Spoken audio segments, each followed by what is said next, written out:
मैंने अपना फ्लैट बेचकर सास के ऑपरेशन के लिए शौहर को पैसे दिए, लेकिन सास के घर आते ही शौहर और सास की साजिश उनके कमरे के बाहर खड़े होकर मैंने सुन ली। तभी पीछे से नंद ने आकर शोर मचा दिया और इन तीनों ने मिलकर मुझे एक कमरे में बंद कर दिया। मैं चीखती रही, चिल्लाती रही, मुझे छोड़ दो, लेकिन किसी को भी मुझ पर रहम ना आया।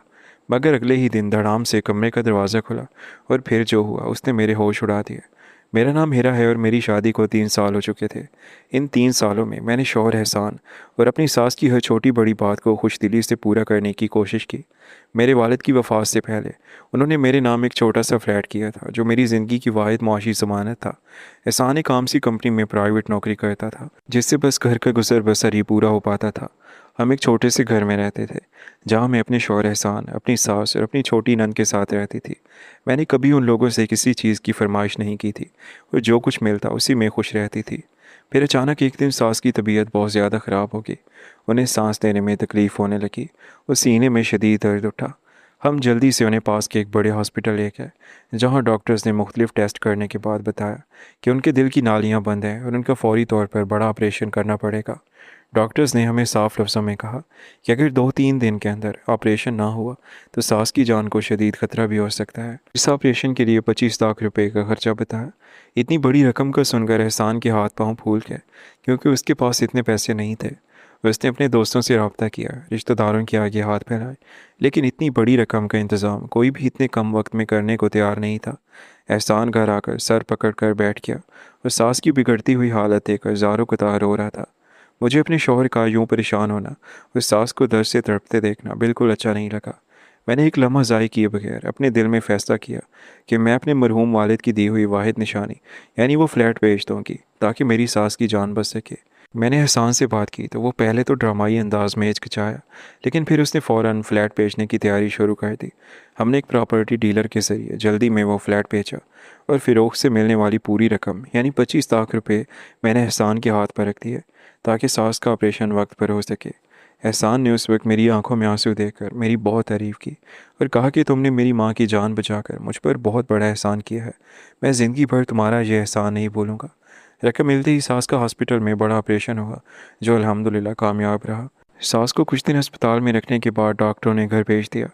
घर आने के बाद मैंने अपनी सास की खिदमत में दिन रात एक कर दिए। मैं सुबह से रात तक उनके खाने, अद्वियात और पट्टियों का ख्याल रखती थी और ख़ुद को दिखाने के बावजूद मुस्कुरा कर उनके काम करती, क्योंकि मुझे लगता था कि मैं अपना फ़र्ज़ अदा कर रही हूँ। एक रात जब मैं सास के लिए गर्म दूध का गिलास देकर उनके कमरे की तरफ जा रही थी, तो मुझे उनके कमरे के अंदर से बातों की आवाज़ें आई। कमरे का दरवाज़ा थोड़ा सा खुला हुआ था और अंदर अंधेरे में सास और एहसान बहुत धीमी आवाज़ में बात कर रहे थे। मैं जैसे ही दूध का गिलास दिए दरवाजे के करीब पहुंची, तो एहसान की आवाज़ आई। एहसान सास से कह रहा था कि अम्मा, अब वो फ्लैट तो बिक चुका है और 25 लाख रुपए भी हमारे अकाउंट में आ गए हैं। इस पर सास की तंज़िया हंसी की आवाज़ आई और उन्होंने एहसान से कहा कि बिल्कुल ठीक किया एहसान, इस अहमक और बेवकूफ़ लड़की को लग रहा है कि पूरा 25 लाख रुपया मेरे ऑपरेशन पर लगा है, जबकि अस्पताल का खर्चा तो सिर्फ 8 लाख रुपये आया था और बाकी रकम से हमने अपने गांव वाली बेहतरीन ज़मीन का सौदा पक्का कर लिया है। अब इस लड़की का इस घर में कोई काम नहीं है। वैसे भी इसका बाप अब इस दुनिया में नहीं है जो इसकी हिमायत में खड़ा हो सके या इसकी मदद करे। एहसान ने आगे से अपनी माँ की बात की तायीद करते हुए कहा कि जी अम्मा, आप बिल्कुल ठीक कह रही हैं। अब बस 1-2 दिन में इसको किसी भी छोटी सी बात पर झगड़ा करके तलाक देकर घर से बाहर निकाल दूंगा और जो बाकी पैसे बचे हैं उनसे अपनी बहन की शादी बहुत धूमधाम से करेंगे। ये बातें सुनते ही मेरे हाथ पांव कांपने लगे और मेरे हाथ से दूध का गिलास छूटते छूटते बच गया। मेरे पांव तले से ज़मीन निकल गई और मुझे लगा जैसे आसमान मुझ पर आ गिरा हो। जिस औरत के लिए मैंने अपने वालिद की दी हुई आखिरी मुआशी ज़मानत और निशानी कुर्बान कर दी, और जिस शोहर पर मैंने आंखें बंद करके भरोसा किया, वो दोनों मिलकर मेरे खिलाफ इतनी बड़ी और खौफनाक साजिश कर रहे थे। मैं सदमे से बिल्कुल सुन वहाँ दरवाजे के बाहर खड़ी थी कि पीछे से मेरी नंद आ गई। उसने मुझे दरवाजे से कान लगाकर बातें सुनते हुए देख लिया। नंद ने 1 सेकंड ज़ाय किए बगैर ज़ोर ज़ोर से चीखना और शोर मचाना शुरू कर दिया। देखो अम्मा, ये चोरी छुपे आपके कमरे के बाहर खड़ी होकर बातें सुन रही है। नंद का शोर सुनते ही एहसान और सास फौरन कमरे से बाहर निकल आए और उनके चेहरों पर कोई शर्मिंदगी नहीं थी, बल्कि गुस्सा था। मैंने रोते हुए और चीख कर एहसान से कहा कि एहसान, तुम इतने मकार और गिरे हुए इंसान निकले। मैंने कभी ख्वाब में भी ये नहीं सोचा था। तुम लोगों ने बीमारी का ड्रामा करके और मुझसे फ्लैट बिकवा कर मेरे साथ इतना बड़ा धोखा किया है। लेकिन मेरी बात सुनते ही एहसान के चेहरे का रंग बदल गया। उसने मेरा बाजू इंतहाई सख्ती से दबोच लिया।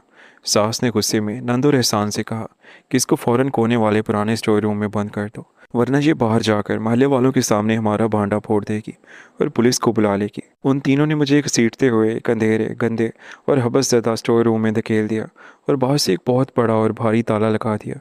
मैं इस छोटे से कमरे में गिर गई और पूरा दिन और पूरी रात दरवाज़ा पीटती रही। मैं चीखती रही और चिल्लाती रही कि मुझे छोड़ दो, खुदा के लिए मुझ पर रहम करो, मैंने तुम्हारा क्या बिगाड़ा है। लेकिन इन तीनों में से किसी एक के दिल में भी मेरे लिए कोई रहम ना आया। रात भर मैं इस अंधेरे कमरे की ठंडी ज़मीन पर बैठकर अपने मरहूम वालिद को याद करके रोती रही और अपने इस फैसले पर पछताती रही कि मैंने क्यों इन जालिम लोगों पर इतना भरोसा किया। लेकिन मुझे नहीं मालूम था कि अगले दिन का सूरज मेरी ज़िंदगी में क्या मोड़ लाने वाला है। अगले दिन दोपहर के वक्त मैं इस अंधेरे कमरे में बेसुध पड़ी हुई थी। मैं रो रो कर थक चुकी थी और मेरा गला चीखने की वजह से बिल्कुल बैठ चुका था। मुझे लग रहा था कि ये लोग मुझे इसी कमरे में भूखा प्यासा मार देंगे और मेरी खबर भी किसी को नहीं होगी। अचानक बाहर सहन में से कुछ भारी कदमों और लोगों के चीखने चिल्लाने की आवाज़ें आने लगी।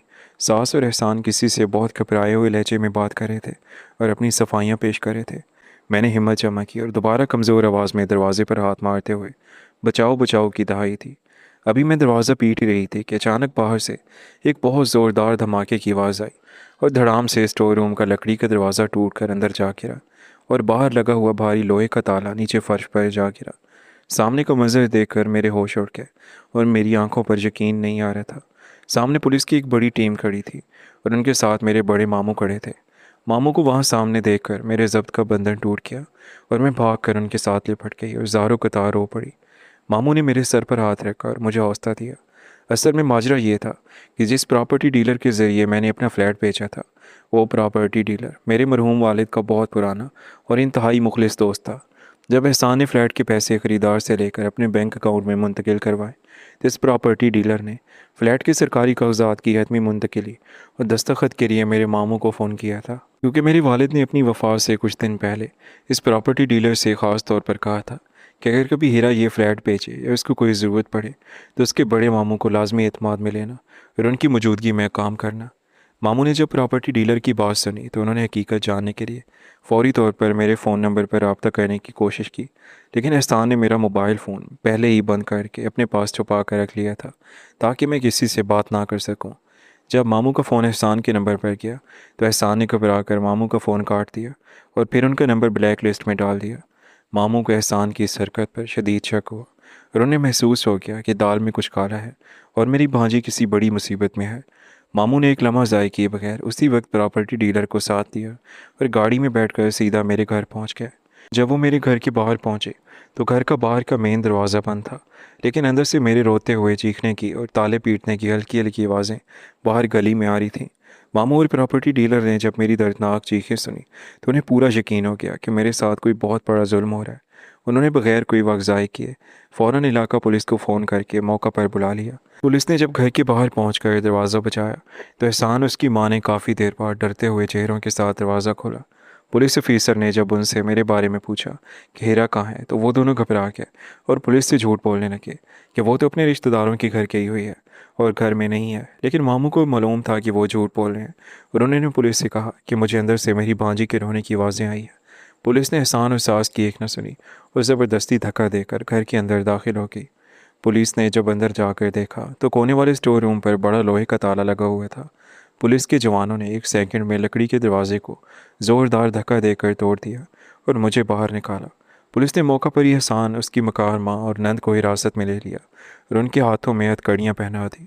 जब पुलिस ने सास और एहसान से सख्ती से पूछगछ की और हॉस्पिटल की बिल दिखाने को कहा तो उनका सारा झूठ पकड़ा गया। उन्होंने इतराफ़ कर लिया कि उन्होंने बीमारी और ऑपरेशन के नाम पर 8 लाख की जगह 25 लाख रुपए बटोरे थे और बाकी रकम से गांव में ज़मीन खरीदी थी और मुझे जान से मारने या तलाक देकर निकालने का मंसूबा बनाया था। मामू मुझे अपने साथ लेकर घर से बाहर आए तो मैं मुसलसल रो रही थी और मेरे कदम भी ठीक से नहीं उठ रहे थे। इतने बड़े सदमे के बाद भी मेरे दिल में एक ही बात चल रही थी कि आखिर मैंने इन लोगों का क्या बिगाड़ा था कि इन्होंने मेरे साथ ऐसा सलूक किया। मामू ने मुझे गाड़ी में बिठाया और पानी दिया।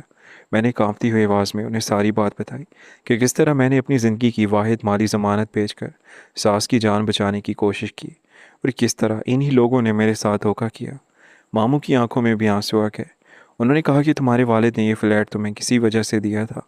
वो चाहते थे कि तुम ज़िंदगी में कभी किसी के सामने मोहताज ना हो। मुझे अफसोस है कि मैं वक्त पर तुम्हें बचा ना सका, लेकिन अब तुम्हें दोबारा किसी के सामने झुकने की ज़रूरत नहीं है। पुलिस ने भी मेरे बयान दर्ज किए और मुझसे पूछा कि क्या मैं इन लोगों के खिलाफ कार्रवाई करना चाहती हूँ।